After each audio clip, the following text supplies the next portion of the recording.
Hello, नमस्कार। क्या आप एक अच्छा वक्ता बनना चाहते हैं?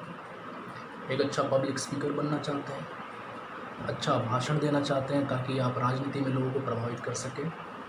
तो ये वीडियो आपके लिए है। बहुत सारे लोगों का ये पूछना है कि हम अच्छा वक्ता कैसे बनें, अच्छे स्पीकर कैसे बनें जिससे हम ज़्यादा लोगों को प्रभावित कर सकें। देखिए, अच्छा स्पीकर बनने के लिए तो बहुत सारी चीज़ों की आवश्यकता पड़ती है, लेकिन कुछ ऐसी चीज़ें हैं, ऐसे नियम हैं जिनको अगर आप समझ जाएँ, संवाद के नियम, प्रिंसिपल्स ऑफ कम्युनिकेशन, अगर आप उन नियमों को समझ जाएं तो आपके लिए संवाद पे मास्टरी हासिल करना काफ़ी आसान हो सकता है। तो क्या आप जानना चाहेंगे वो नियम कौन से हैं?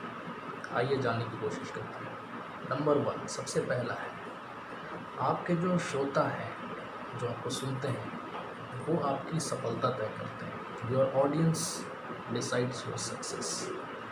आप जब बात करते हैं, आप जब भाषण देते हैं, तो आप अपने लिए भाषण नहीं देते, आप अपने लिए बात नहीं करते, आप अपने श्रोताओं के लिए बात करते हैं। इसीलिए वो तय करते हैं कि आप अपने बात में सफल हुए कि नहीं हुए, आप अपने भाषण में सफल हुए कि नहीं हुए।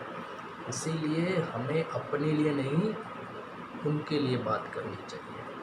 हमें उनसे बातचीत करने से पहले, उनके साथ भाषण करने से पहले उनके बारे में ये जानना बहुत ज़रूरी है कि वो कौन सी भाषा समझते हैं, उनके ज्ञान का स्तर क्या है, वो किस संस्कृति से आते हैं, कितने पढ़े लिखे हैं, किस तरीके की ऑडियंस आपके सामने होगी, ये जानना बहुत ज़रूरी है और आप अपनी बात को उनके हिसाब से फिर तैयार करिए। तो ये हो गया पहला नियम। दूसरा जो नियम है वो समझना बहुत ज़रूरी है, क्योंकि वो एक रिसर्च पर आधारित है जिसमें ये बताया गया है कि आप जब भी कोई बात करते हैं, जब भी कहीं भाषण देते हैं, पब्लिक स्पीकिंग में जाते हैं आप, तो उस संवाद के 3 कंपोनेंट होते हैं। पहला होता है जो शब्द आप बोलते हैं, दूसरा होता है जिस तरीके से आप उन शब्दों को बोलते हैं, और तीसरा होता है नॉन वर्बल कम्युनिकेशन, जो बोला नहीं जाता लेकिन जिसका काफ़ी अच्छा प्रभाव पड़ता है।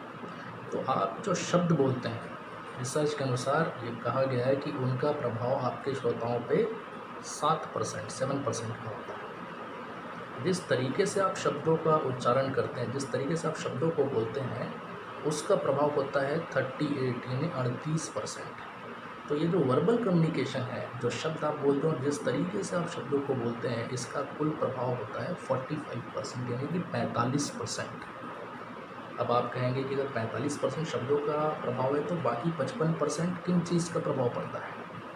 वो 55% है non verbal communication. Non verbal communication मतलब जो बोला नहीं जाता, जो महसूस किया जाता है। अब इस 55% में क्या क्या चीज़ें आती हैं? आपके हाव भाव, आपकी बॉडी लैंग्वेज, आप किस तरीके से लोगों से मिलते हैं, आपके चेहरे की मुस्कुराहट, आपका आई कॉन्टैक्ट, आप किस तरीके से चलकर स्टेज तक आते हैं, किस तरीके से लोगों से मिल रहे हैं। इन सब चीज़ों का जो प्रभाव है, आप कैसी फीलिंग कराते हैं अपने उपस्थिति से लोगों को, इसका फ़र्क पड़ता है, असर पड़ता है 55%। तो ये दूसरा नियम हो गया।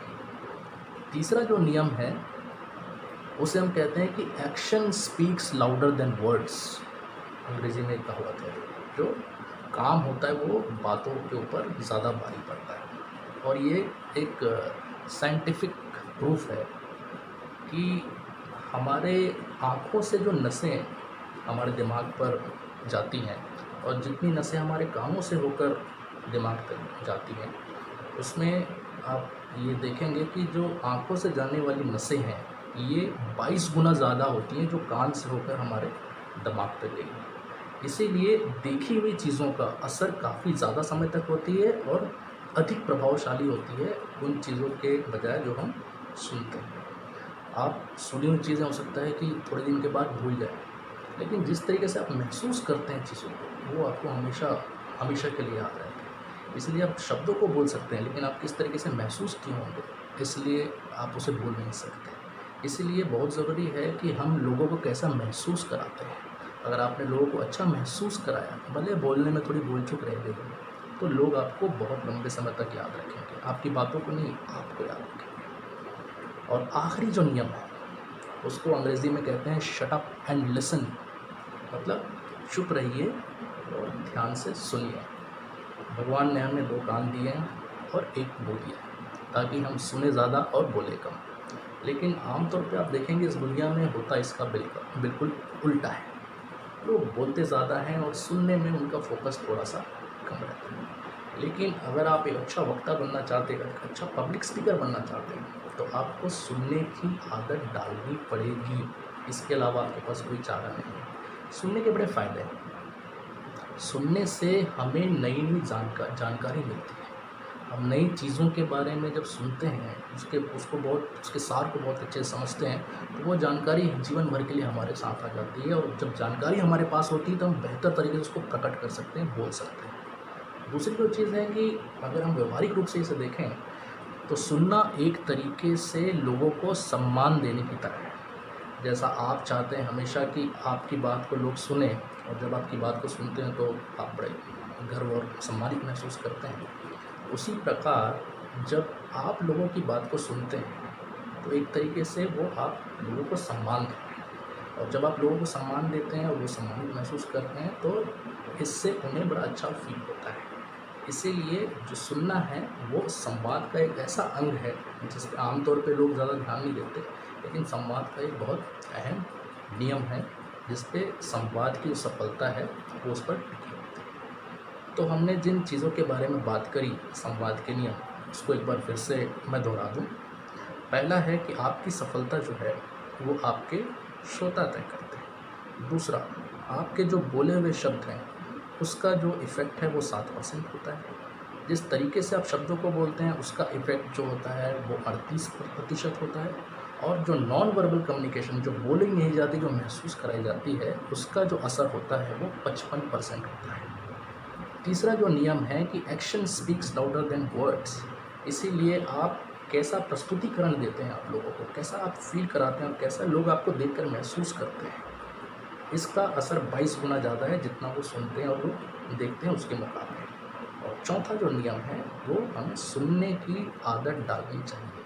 सुनने की जो आदत है और उसके जो फ़ायदे हैं वो हमें अपने अंदर ग्रहण करने चाहिए, ताकि जितना हम बोलने में माहिर हों, अगर उतना सुनने में माहिर हो जाए तो आप देखेंगे कि आपकी जो संवाद की कला है वो किस तरीके से आप बहुत उसे उभार सकते हैं, और आप भी एक बहुत अच्छे वक्ता के रूप में, एक बहुत अच्छे पब्लिक स्पीकर के रूप में अपनी पहचान लोगों के सामने आप बना सकते हैं।